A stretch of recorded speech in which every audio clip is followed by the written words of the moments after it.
Anda sedang mendengarkan suara profetis dari para nabi, hambanya John Patrice Vanggidai, Penatua Jemaat Future Life Community Kupang. Dengarkanlah dan lakukanlah perintah Tuhan melalui para nabi, maka engkau akan berhasil. Selamat mendengarkan. Umat Tuhan, saya ucapkan selamat pagi, salam untuk kita semua. Salam. Perjamuan kudus yang kita kerjakan karena Yesus mengajarkan kepada kita bukan untuk sebuah acara di dalam mengisi sebuah kegiatan dalam ibadah, tapi perjamuan kudus yang Yesus ajarkan yaitu sebuah esensi di mana ada kekuatan, kuasa kesembuhan. Ada kekuatan, coba katakan kekuatan, strength and power. Ada kekuatan termasuk kuasa untuk mengatasi apapun ketika Anda membutuhkan kekuatan. Kekuatan dalam hal apa saja, dalam jiwa, dalam ekonomi saudara, dalam pengaruh di tengah-tengah masyarakat, dalam karir, dalam studi saudara. Ketika Anda membutuhkan kekuatan, dengar, di dalam kuasa perjamuan ada itu semua. Strength, tapi juga ada power, kuasa berurusan dengan tantangan, hambatan, rintangan. Kekuatan berurusan dengan kebutuhan kita mengatasi, menjalankan, mengoperasikan kehidupan, mempertahankan kehidupan yang Tuhan berikan kepada kita. Dan yang ketiga adalah kesembuhan. Di dalam Kisah Rasul pasalnya yang ke-20 ayat 7 dikatakan, pada hari pertama dalam minggu itu atau hari Minggu, ketika kami berkumpul untuk memecahkan roti, perjamuan. Kemudian kita lihat ayat 11 dan 12. Ini masih satu pasal, berarti masih satu kejadian, bukan? Apa yang terjadi dalam ayat 11? Setelah kembali di ruang atas, Paulus bikin apa saudara? Memecahkan roti, lalu makan. Habis makan, masih lama lagi ia berbicara sampai fajar menyingsing. Kemudian ia berangkat. Nah, saudara yang kasih, ayat 12 berkata begini, saya baca ayat 12. Sementara itu mereka mengantarkan orang muda itu ke rumahnya dan mereka semua merasa sangat terhibur. Saudara lihat di dalam ayat ini ada perjamuan berapa kali saudara? Anda belum pernah dan saya sendiri belum pernah bikin perjamuan 2 kali dalam satu ibadah. Tapi Rasul Paulus, dia bikin perjamuan pertama, lalu ngomong sampai panjang pagi, lalu Eutikus jatuh karena dia duduk di antara pintu dan di antara jendela. Lalu mati, Paulus turun lagi ke bawah, bangkitkan dia lagi, naik sampai di atas, bikin perjamuan lagi. Nah, Anda bisa bayangkan apa yang terjadi pandangan gereja mula-mula zaman Rasul Paulus tentang perjamuan kudus. Bukan sesuatu teori, bukan sesuatu mengisi acara. Kalau itu isi acara, 2 kali itu terlalu royal, saudara.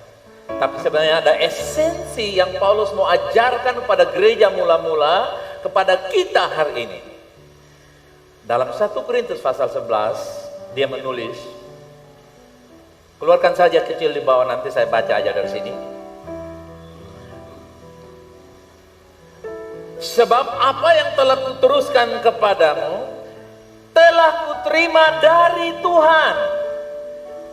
Umat Tuhan, Paulus tidak menerima rahasia perjamuan kudus dari Matius, dari Markus, dari Yohanes, dari Petrus atau Yakobus. Padahal Yakobus, Petrus, Matius, Yohanes, mereka saksi hidup. Harusnya Paulus bertanya, "Hey guys, can you explain to me about the Holy Communion when you were together with Christ Jesus?" Hey kawan-kawan, tolong dong terangkan kepadaku pengalaman kalian yang super dahsyat tuh, bagaimana Yesus pecahkan roti. No, Paulus berkata, "Aku menerima dari Tuhan." Haleluya. Lalu dia teruskan kepada saya dan saudara hari ini. Yang dia terima itu apa? Sesudah itu ia mengucap syukur atasnya. Ia memecah-mecahkannya dan berkata, inilah tubuhku yang diserahkan bagi kamu. Perbuatlah ini menjadi peringatan akan aku. Demikian juga ia mengambil cawan sesudah ia makan. Sesudah makan, lalu berkata, cawan ini adalah perjanjian baru yang dimateraikan oleh darahku. Sebab setiap kali kamu makan roti ini dan minum cawan ini, kamu memberitakan kematian Tuhan sampai ia datang. Jadi barang siapa dengan cara yang tidak layak makan roti atau minum cawan Tuhan, ia berdosa terhadap tubuh dan darah Tuhan. Nah, kita perhatikan ada satu kalimat di dalam ayatnya yang ke-24. Dikatakan, ayatnya yang ke-24, diserahkan, perbuatlah ini. No, ayat 25, perhatikan. Cawan ini adalah adalah perjanjian baru yang dimateraikan oleh darah.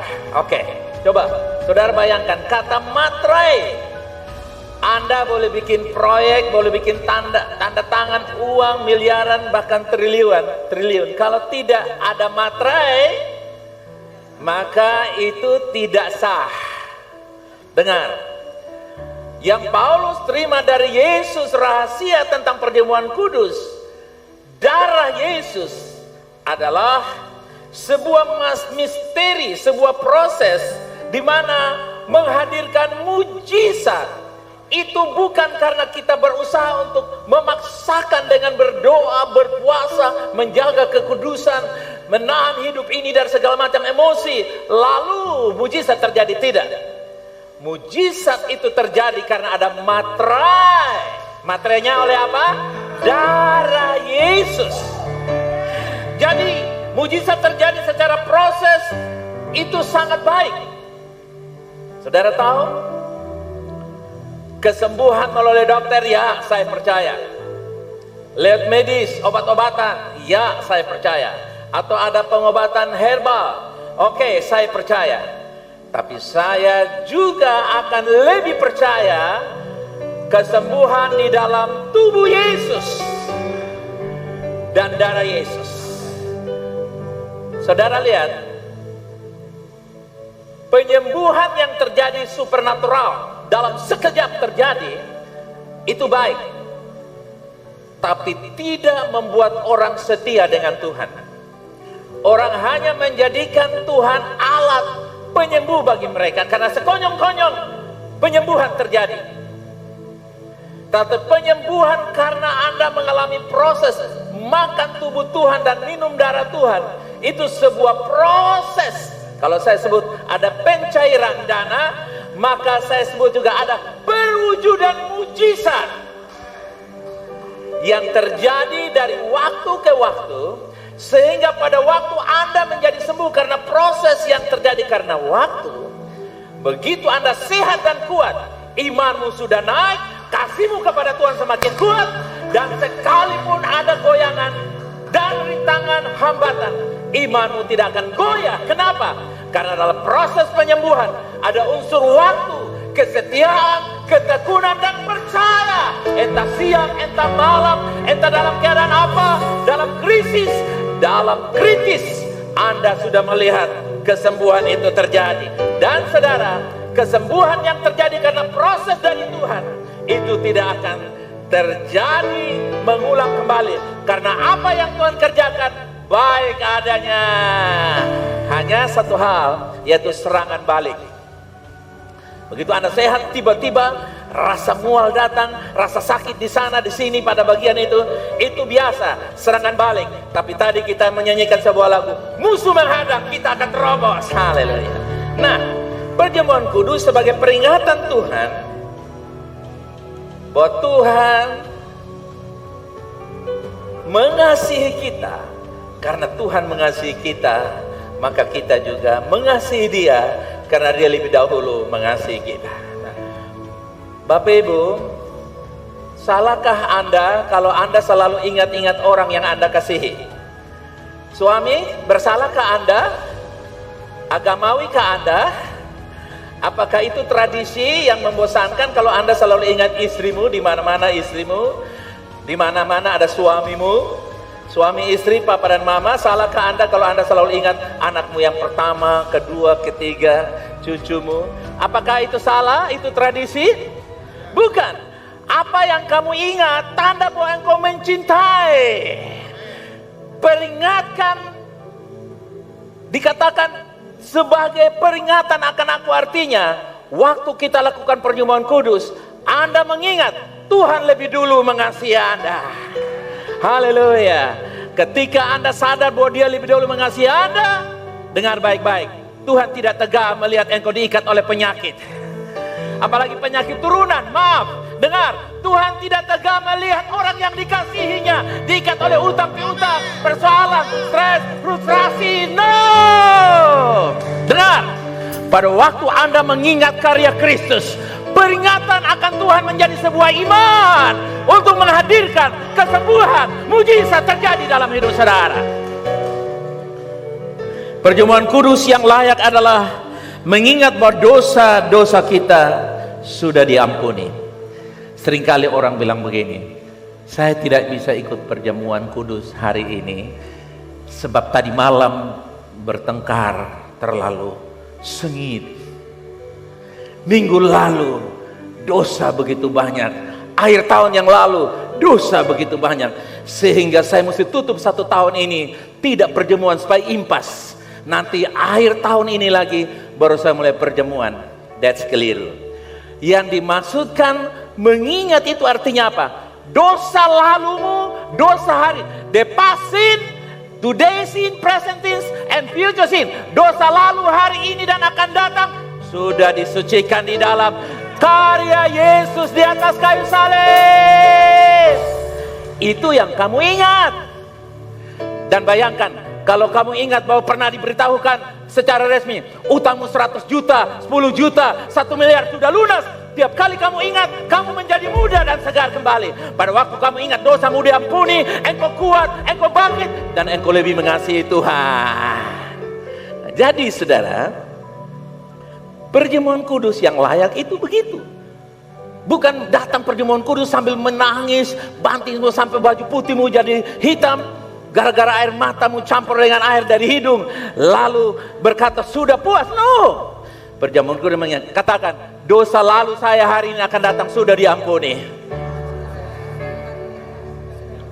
Saudara, kemurahan Allah dinyatakan dalam kehidupan kita. Perjamuan kudus itu sebuah anugerah.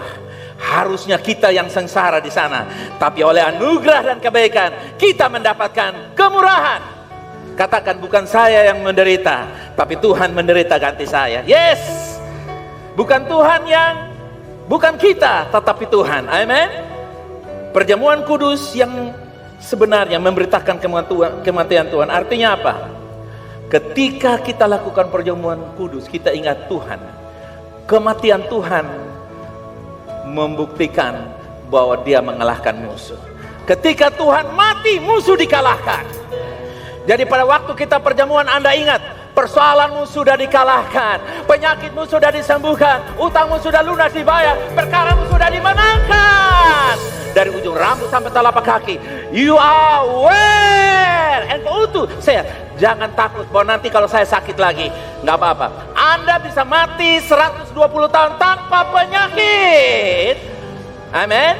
Itulah sebabnya saudara, waktu Anda lakukan perjamuan kudus, Anda sedang mengingat kematian Tuhan. Katakan, kematian Tuhan artinya musuh dikalahkan.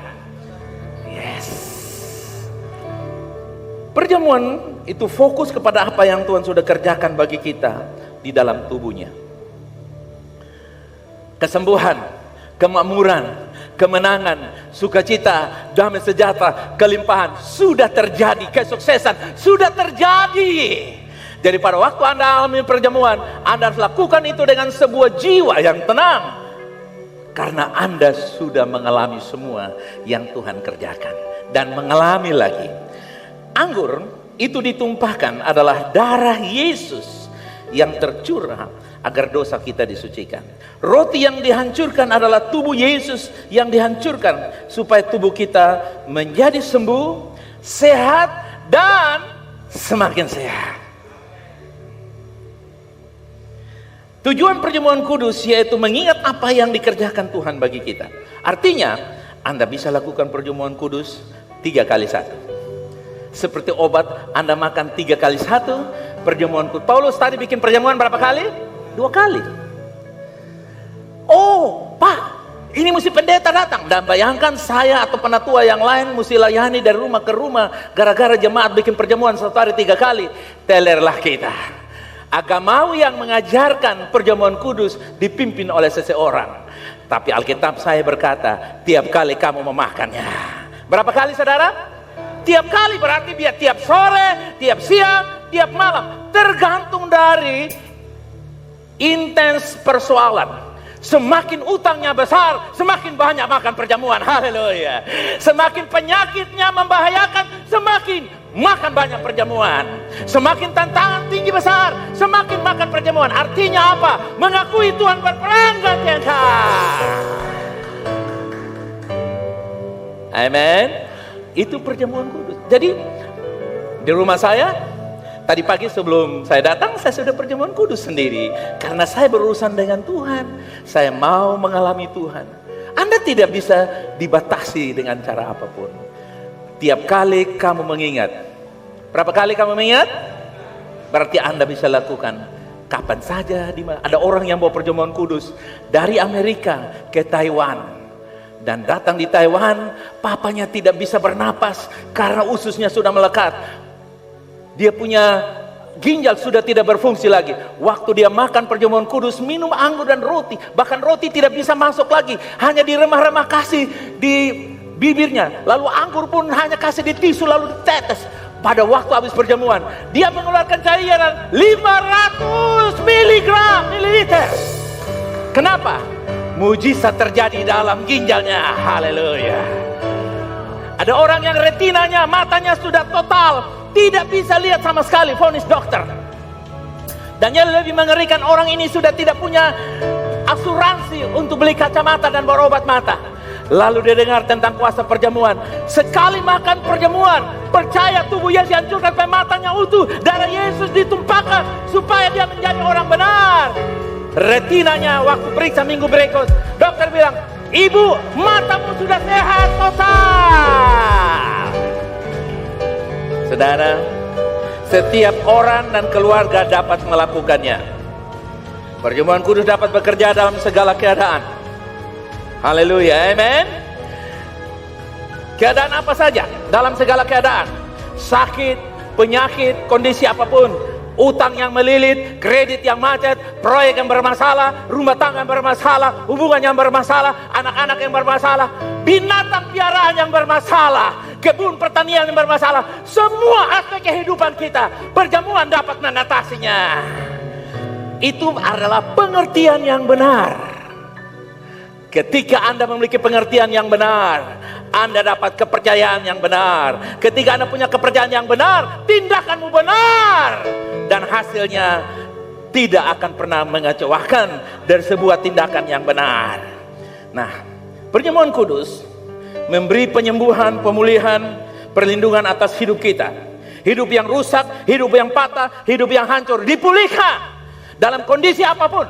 Bukan saja tubuh yang fatal, yang sakit, ekonomimu yang merana, keadaan rumah tanggamu yang kacau, bisnismu yang merana. Saya deklarasi, kalau engkau ambil kebenaran hari ini, bulan ini dan seterusnya ada totali perubahan dalam hidup engkau.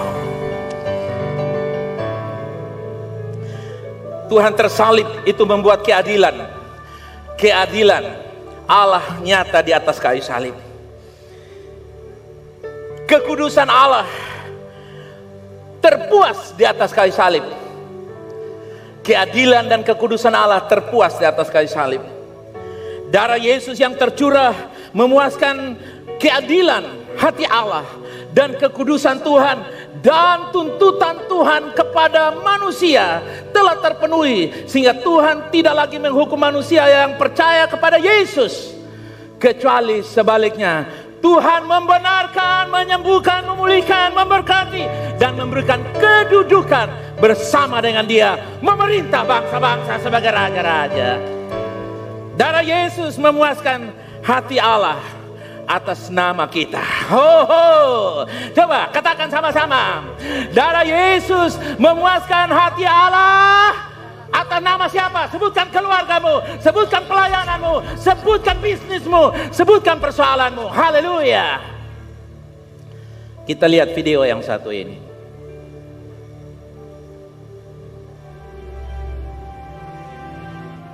Salam jemaat VLC. Oleh kuasa tubuh dan darah Yesus, Sari menerima kuasa kesembuhan. Sekalipun tubuh Sari sudah lemah, hampir saja mau meninggal. Ketika Sari dapat pengertian tentang kuasa tubuh dan darah Yesus, Sari ambil bagian dalam perjamuan kudus setiap pagi. Dan sekarang Sari menjadi sehat dan kuat. Mari jemaat Tuhan kita percaya tubuh dan darah Yesus adalah kuasa kesembuhan dan pemulihan dalam hidup kita. Pemberian anugerah hadiah dari Tuhan. Terimalah dalam nama Yesus. Amin. Umat Tuhan, perjamuan kudus bukan sebuah aktivitas keagamaan. Perjamuan kudus adalah sebuah hadiah. Karena manusia tidak mampu.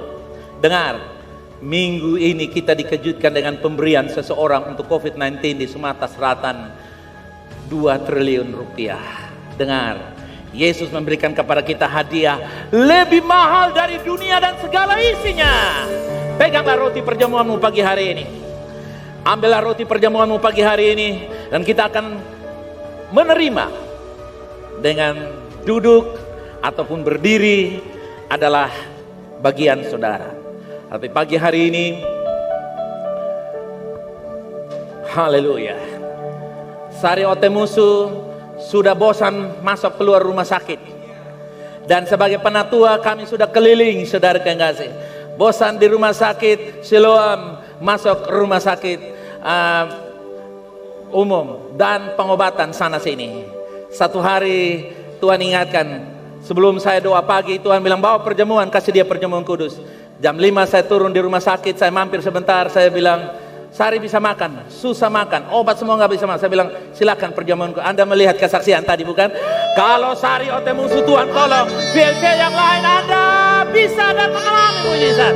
Hutangmu bisa lunas, persoalan bisa diselesaikan, kemenangan terjadi, kesembuhan terjadi, kesehatan terjadi, sampai engkau meninggal tanpa penyakit. Katakan, saya menerima kuasa tubuh Yesus bekerja dalam tubuh saya. Darah Yesus yang tertumpah membenarkan saya, menyucikan dosa lalu saya. Hari ini dan dosa akan datang, saya terima kuasa darah Yesus dan kuasa tubuh Yesus. Makanlah dan minumlah.